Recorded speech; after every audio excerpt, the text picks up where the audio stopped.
En aquest estudi expliquem els resultats d'haver aplicat un programa per la detecció sistemàtica de la disfàgia en els pacients que requereixen atenció domiciliària. La disfàgia és un trastorn de deglució que dificulta en passar els aliments de la boca a l'esòfag.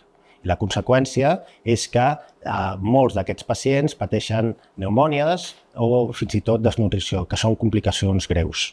Per fer aquest estudi, el que hem fet és que les infermeres del programa d'atenció domiciliària han avaluat la disfàgia amb els pacients que requereixen atenció domiciliària i que es visiten a l'atenció primària. Els resultats que ens indiquen és que hem trobat que el 25,5% d'aquests pacients pateixen disfàgia.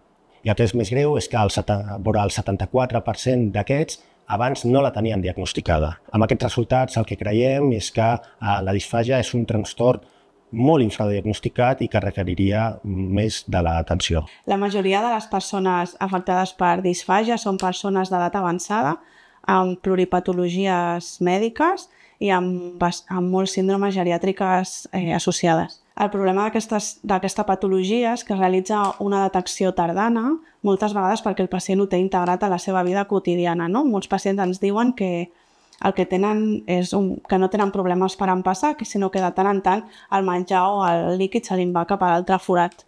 L'estudi ens ha demostrat que els pacients que tenen diagnosticada disfàgia tenen 5 vegades més risc de patir pneumònia, episodis de tos i problemes derivats de la disfàgia que els pacients que no estaven diagnosticats d'aquesta. Creiem que les infermeres tenim un paper clau en la detecció de la disfàgia, ja que som els professionals que tenim un tracte directe amb el pacient dia a dia i que si prevenim aquest problema de salut previndrem moltes complicacions derivades d'aquestes. Creiem que cal implantar un procediment de cribatge de la disfàgia des de l'atenció primària per poder revertir aquest infradiagnòstic que hem detectat arrel d'aquest estudi.